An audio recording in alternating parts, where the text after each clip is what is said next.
A presença da família, tanto dentro quanto fora do cárcere, é crucial para a reinserção das egressas à sociedade, recebendo uma rede de suporte emocional e financeira até retomarem as suas vidas. A partir do painel da Secretaria Nacional de Políticas Penais, 26,8% das mulheres presas no Brasil não têm visitantes cadastrados. Em números absolutos, São Paulo é o estado com a maior quantidade de mulheres nessa condição de solidão. Lá eu sofri muito, porque eu não tinha notícia da minha mãe.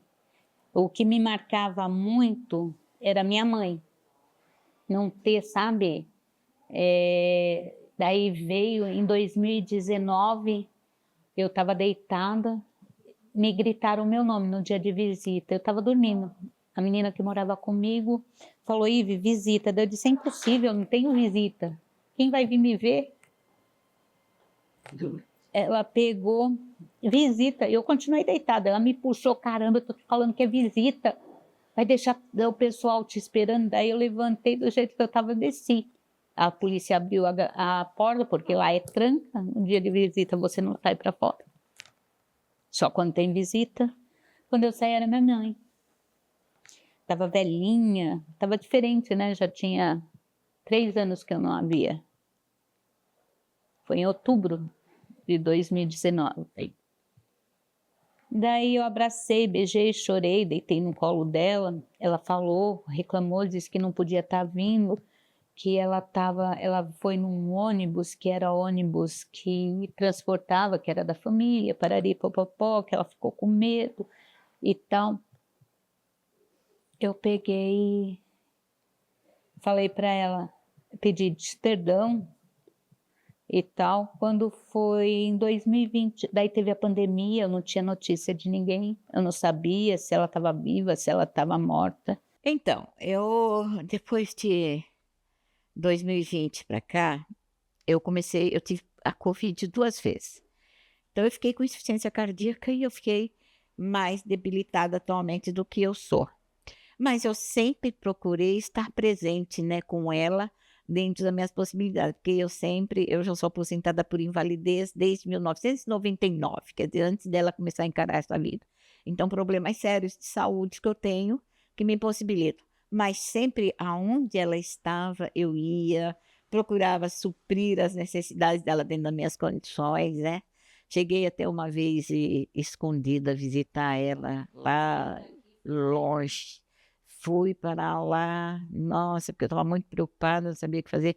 Tive que ir escondida de todo mundo aqui, porque eu tinha acabado de sair de uma Covid, estava muito ruim. E eu fui no ônibus do comando, eu não sabia, eu fui apavorada de medo, sabe? Nós não somos os que vão fazer, nós apoiamos tanto o poder público como a sociedade civil. Porque o problema da criminalidade e o problema da não criminalidade, da recuperação, é de todos. Uma pessoa não foi para o sistema prisional e vai ser corrigida totalmente lá dentro do sistema prisional. Imagina que uma criança nasceu com toda aquela expectativa de que ia se tornar um adulto produtivo. Todo mundo sonha quando tem um neném na mão, de que vai ser uma criança que vai ser feliz e fazer coisas legais. Quando nesse caminho a família não deu conta, a comunidade não deu conta, a escola não deu conta, a saúde não deu conta, e essa pessoa, de alguma forma, desandou e cai no sistema prisional, peraí, ela vai ficar 3, 4 anos, a gente vai corrigir toda essa trajetória? Não, é o tempo, é uma oportunidade. E fazer da melhor forma é o que nós buscamos. Porque essa pessoa precisa ter uma chance honesta de voltar. Só que a volta depende de todo mundo também. Ele vai voltar para esse mundão. De novo, um mundo que, de alguma forma, com as decisões dele, levaram ele para a prisão, de alguma forma, nós também temos que ajudar. Então, a família tem que estar perto, as escolas têm que estar perto, a comunidade, as igrejas.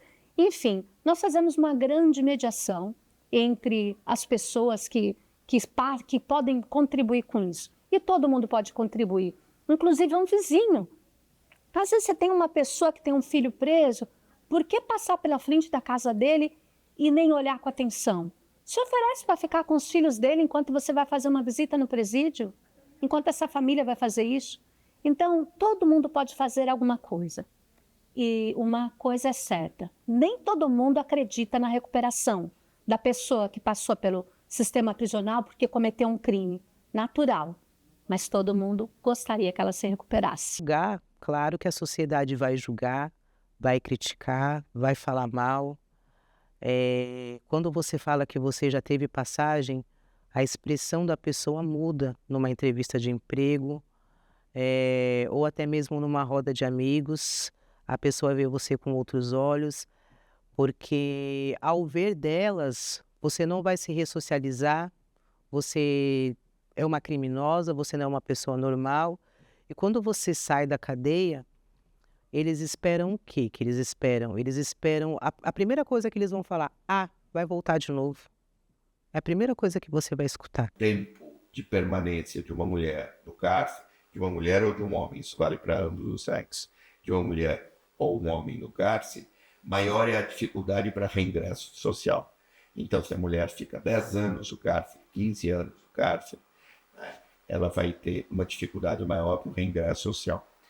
Ocorre que aqui é importante a gente destacar que como a mulher, por uma série de fatores, ela é menos visitada do que o homem que está em situação de cárcere, o que acontece é que a perda do vínculo familiar e a perda do vínculo social é maior ainda para a mulher. De tal sorte que a mulher ela vai sofrer mais a presença do cárcere do que um homem pelas condições de convívio com a parte externa. Então, eu sempre digo que a gente deveria pensar em abrir o cárcere para a sociedade e, de outra parte, abrir a sociedade para o cárcere. A sociedade tem que entender que esse não é um problema do Estado. Esse é um problema nosso, é um problema da comunidade como um todo. É um problema da sociedade civil, um problema das pessoas que vivem na comunidade. Então, a gente tem que se abrir para o cárcere. E o cárcere tem que se abrir para a sociedade. Quer dizer, você tem que permitir um trânsito maior, permitir que a sociedade tenha um convívio com as pessoas encarceradas. Isso pode ser feito através do Conselho da Comunidade, isso pode ser feito através de projetos, que são projetos que envolvem a comunidade, que envolvem as empresas, que envolvem a sociedade como um todo. O único arrependimento de tudo isso que eu tenho é de ter feito minha mãe sofrer e minha família. Ter sido privada da vida da minha família, que nem minha sobrinha, eu tenho uma sobrinha que é arquiteta. Ela fala, tia, eu lembro de você, você me pegando no colo, deitando num puff comigo no peito. Até os 7 anos, você estava sempre ali, era a casa que eu mais gostava de ficar, era com a pessoa que eu mais gostava. Mas você perdeu a minha infância por um erro. Muita coisa eu perdi e eu me sentia muito culpada por isso. Bem, foi muito difícil, né? Porque o meu estilo de vida não condiz com essa situação. Mesmo porque, mesmo eu tendo ficado sem meu marido aos 28 anos, 1974, eu preservei muito a vida delas, tanto que eu fiquei sozinha, com 28 anos, nunca mais arrumei marido, nunca mais casei, nada, porque eu me preocupava muito com as minhas 3 filhas. Mesmo porque eu venho de uma infância meio sofrida, então eu não queria que elas passassem por aquilo. Então, para mim, foi um choque muito grande. A primeira vez eu tive até infarto, e foi a primeira vez que eu tive problema sério cardíaco, que eu fiquei internada quase 2 meses no Dante Pazzanese, né? Só vim aceitar a situação dela com resignação, foi justamente pelo meu princípio religioso, pelo conhecimento sobre a Bíblia, que quando Deus deu livre-arbítrio para Adão e Eva no paraíso. Então, por que eu também, né, não poderia definir ou determinar ou escolher o que ela deveria ou não fazer? Então, é o livre-arbítrio que ela teve. Então, eu tive que me conscientizar disto, para mim poder não sofrer mais, porque eu fiquei muito ruim, Fiquei num estado depressivo muito grande, que os médicos do Hospital das Clínicas não sabiam o que fazer comigo, porque eu fiquei num estado lamentável, né? Mas chegou uma época até que eu cheguei a pensar em suicídio, aí foi que o Hospital das Clínicas foi mais rigoroso comigo. Mas nem tudo cabe à egressa. O sistema penal alimenta a desigualdade social ao piorar os vínculos dos presos e agravar o processo de exclusão do indivíduo pela sociedade. Primeiro que essa questão da reinserção já é uma falácia, porque muitos deles nunca foram inseridos no mercado de trabalho. Muitos buscaram a criminalidade para atender a sua necessidade financeira, porque literalmente não encontraram a sua visão limitada por conta de um território empobrecido de possibilidades de vivência das políticas públicas, não favoreceram com que eles viessem enxergar além do material que os cercavam. Então, assim, tem desde a questão da não inserção social, sabe? A não vivência de uma maneira socialmente, né, aceita, posso assim dizer, e toda a ineficácia, toda a não vivência das políticas públicas. Uma época nós fizemos uma pesquisa muito interessante sobre como é que a pessoa que está em privação de liberdade pensa. Quais são os valores? Porque uma coisa é quem não passou pelo sistema prisional e a outra pessoa que está ali, a gente não consegue julgar pela vida dela. Aí nós descobrimos a grande pergunta dessa pesquisa que foi feita era assim: o que ajuda você a se recuperar? O que faria diferença na sua vida para você não voltar mais ao crime? E aí foram 4 pontos. Primeiro, a família. E a família é aquele com quem eu posso contar. Não necessariamente a sua mãe, seu pai, sua esposa. É aquele com quem eu posso contar. Depois é a crença na recuperação. Autoestima. É acreditar que é possível, independente dos outros não acreditarem. Depois, recuperação pelo trabalho e pela educação. Então, investir na família é essencial. E não necessariamente a família tradicional que nós conhecemos, mas sim aquela pessoa que ela pode contar nessa saída. Então, realmente é importante manter, fortalecer os vínculos, descobrir quais são esses vínculos, talvez formar novos vínculos, porque tem famílias que são muito difíceis. Tem reeducandos que não querem voltar na saída temporária para suas casas, porque ele fala, olha, se eu for lá tem a droga, lá está o crime, eu não quero voltar para aquilo. Então, e pior que ele tem que sair, né, a saída temporária dele. Então, nós temos problemas. Trabalhar com as famílias é importante e temos muito ainda que aprender e desenvolver nesse sentido. A família é essencial porque os seus pensamentos ficam muito... você fica muito frágil, você fica muito vulnerável, né? Os seus pensamentos ficam muito vulneráveis.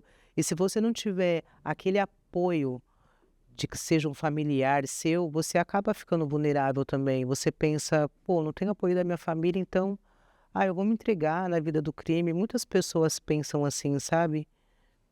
E eu via muitas meninas chorar com saudade da mãe, saudade do pai. E a gente que tem família, a gente às vezes acabava falando para nossa família tentar entrar em contato com o familiar da menina que estava lá. Às vezes a menina estava lá quase 1 ano, 2 anos e não tinha notícia da família.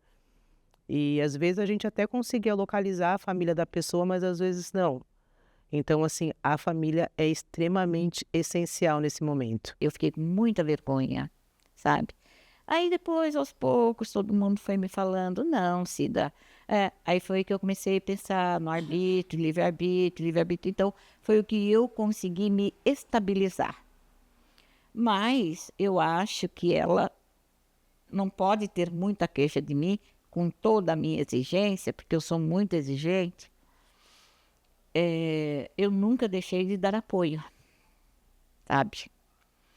Claro que para minhas outras filhas, a que mais assim amorosa, que aceitava um pouquinho essa realidade, é justamente a que mora nos Estados Unidos. Essa que mora aqui não aceitava de jeito nenhum. Eles não aceitavam. Não queriam aceitar de jeito nenhum.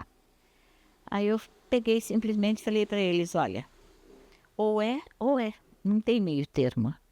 Porque ela é minha filha, eu não vou abandonar. E se não cabe ela aqui, não me cabe também.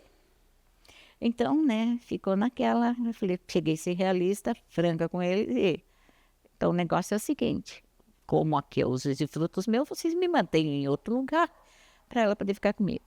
Graças a Deus, né, eles chegaram à conclusão de que eu, né, não ia largar de mão. Né, como falar, larga de mão, a senhora tem que viajar. Não, larga, não. Então, como eles se conscientizaram disto, tem aquele ditado que diz, né, quando a gente não pode ir com o inimigo, assim, a gente se junta a ele, certo?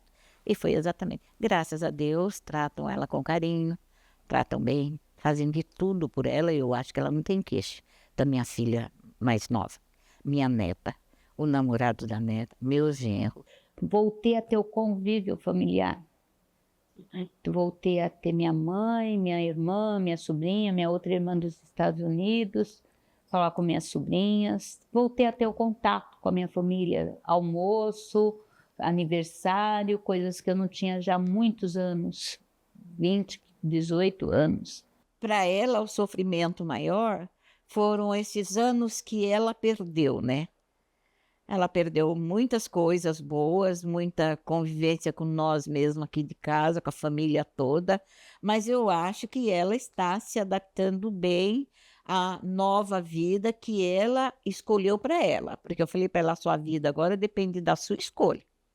Se você pretende, não, mãe, eu não quero mais saber disso. Falei, então tá aqui.